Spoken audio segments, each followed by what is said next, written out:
Earlier on, we spoke to Russia's ambassador to South Africa, Ilya Igorevich Rogachev, on developments around the war and what led to it. I started by asking him if he had news on plans for ending the conflict.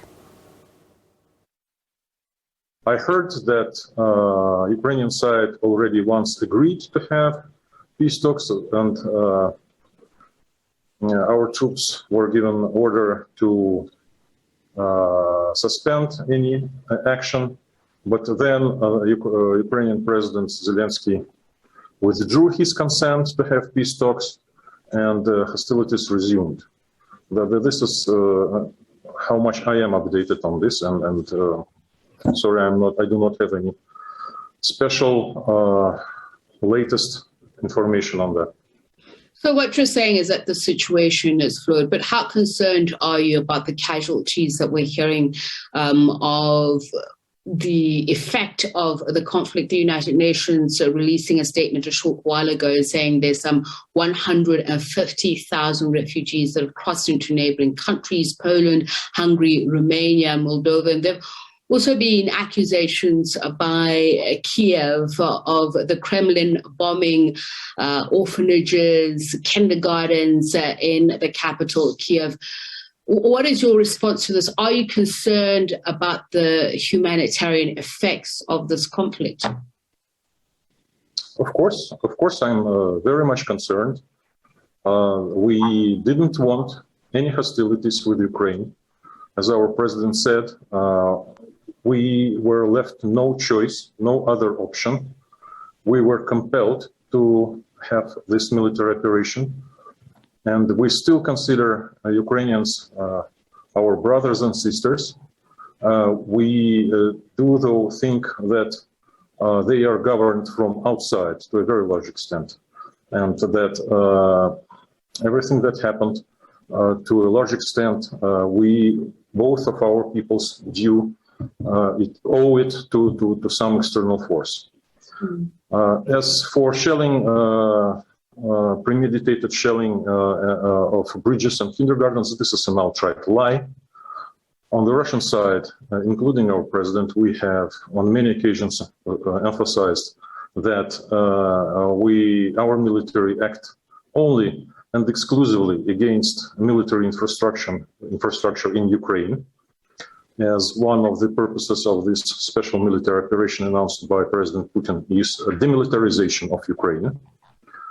So if some civilians suffered, this is a big loss for us, just as for Ukrainians themselves. Okay. And you say we'll come to the issue of foreign or outside interference in just a moment, Ambassador. There's some news that we had earlier on as well, and that is to suggest that Russia has put nuclear deterrence forces on high alert. We understand President Putin says this as a result of a statement by NATO. Do you think it will come to that, an exchange of nuclear armor, of missiles? I didn't hear what you mentioned about the Russian nuclear forces. I don't know. I cannot comment on that. Okay. So I hope we will not get there, because if we will have a nuclear war, then there may be nothing left on this globe. Right. So I think that everyone realizes that. Okay. So, I mean, we'll get to the issue of whether everybody realizes that or agrees or not, Ambassador. But you say we are here, as in the Ukraine and Russia, because of outside interference. To whom are you referring? And has diplomacy failed? Because I seem to remember that there was a meeting of the NATO-Russia Council in Brussels, I think towards the end of January, to discuss the situation. Well, I think that it was dedicated, that meeting that you referred to was dedicated to some other subject matter. Maybe the situation in Ukraine was discussed there, raised up there, but certainly the main issue was something else. And yes, to a certain extent, diplomacy has failed, as in order to have a full picture of what is going on, one has to get over just the situation in Ukraine, specifically in Ukraine, but to put it in a broader, much broader perspective, including historical perspective.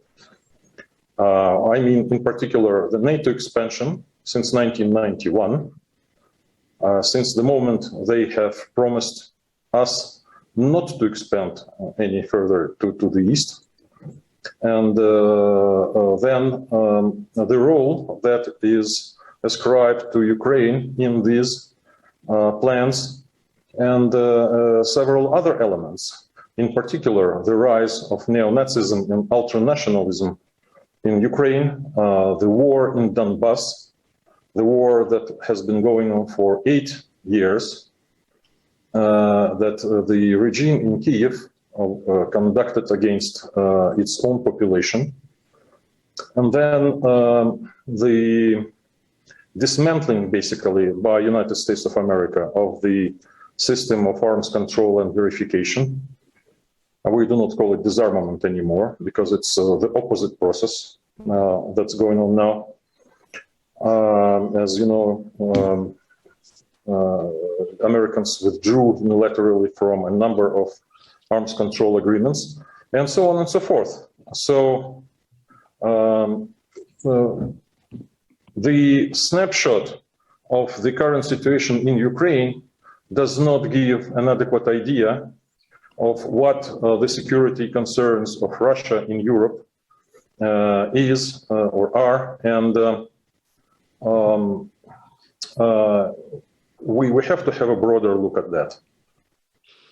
Okay, so the issue of the commitment made for NATO not to expand seems to be somewhat of a contentious issue. In fact, I had a conversation with a professor, former NATO Chief of Staff employee, denying that there was ever any commitment at that meeting, March 6, 1991. But I understand Der Spiegel says that there is evidence that there was not only agreement amongst the foreign ministers of the US, the UK, France, and Germany that was made clear to, or that NATO will not expand its borders past the eastern borders of Germany.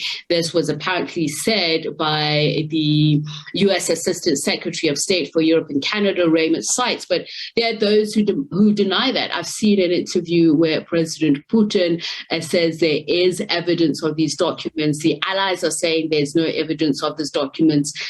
Does this make it difficult, the fact that there was an agreement, whether principial or not, of NATO expansion, though NATO does deny the fact that it's expanded to the point where it breaches Russian security? Well, we on our side, we know for sure, and I personally do know for sure, that there have been guarantees that the NATO will not expand to the east.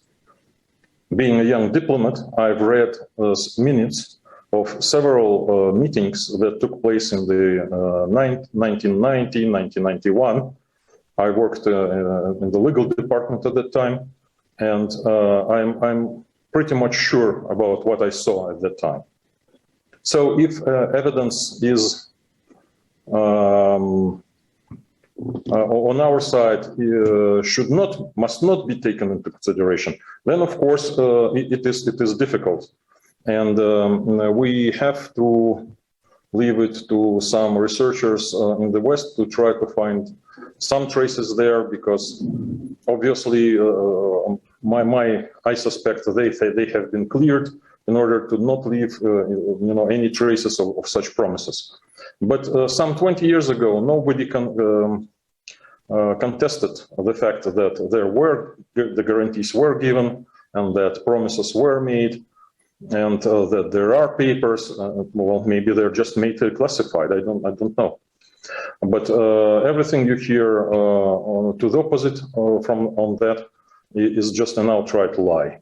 And the reason I ask this question is about the value not only of the existence of the NATO-Russia Council, because if there was an agreement, a principal agreement on, I'd imagine the respect of the sovereignty of states, including Ukraine, but including what Russia says is the endangerment of its national security.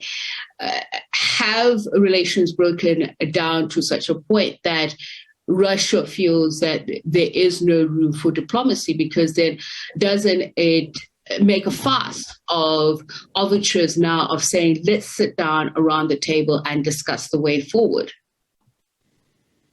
Well, we tried, we did our best.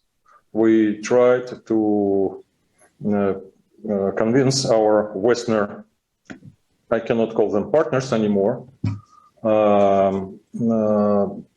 opponents not to expand, not to go east for many years. I can refer you and the listeners to the intervention by President Putin at Munich conference in February 2007, exactly 15 years ago. He warned against the NATO expansion to the east, and he spoke about the balance between the multipolar and unipolar world, and then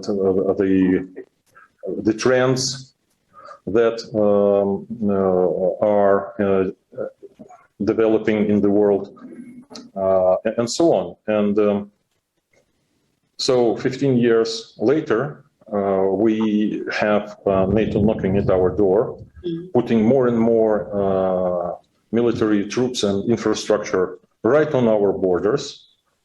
From that point of view, Ukraine has a significant role, as if NATO troops appeared in Ukraine, they would have been very close to Moscow. And from the point of view of strategic defense, that was completely unacceptable. And do watch the full interview. We will broadcast that at 2300 hours Central African time, in fact, 10 minutes after that, 11 p.m. here on the globe.